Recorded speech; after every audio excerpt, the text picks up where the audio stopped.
আর একটা বিষয়, সেটাও একটু ভাইরাল হচ্ছে, সেটাও আপনাকে কেন্দ্র করে।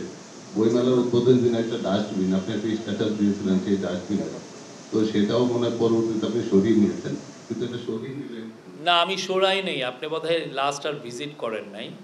হ্যাঁ, এটাকে সামনে রেখে যেটা হয়েছে যে আওয়ামী লীগের যে ট্রল বাহিনী, ট্রল ব্রিগেড, তারা খুবই ন্যাক্কারজনকভাবে আমার পরিবারকে তারা টার্গেট করেছেন, খুবই ন্যাক্কার। আমরা জানি তাদের ক্যারেক্টার কীরকম, এটা তো আর নতুন কিছু না। এবং সবচেয়ে আনফর্চুনেট, যারা এগুলো করছেন তাদের সাথে ওনাদের prime minister, former prime minister ইয়েও করছেন, মিটিংও করছেন। তাহলে ওনার রুচিটা কোথায় দেখেন।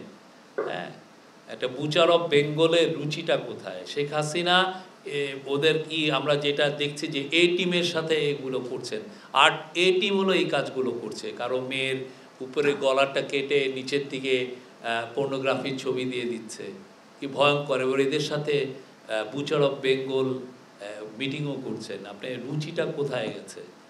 ঠিক আছে, আবার আমাদেরকে রুচি শেখান অনেকে, যে না আপনাদের রুচি এই। হ্যাঁ, এটা তো ভয়ানক একটা জিনিস।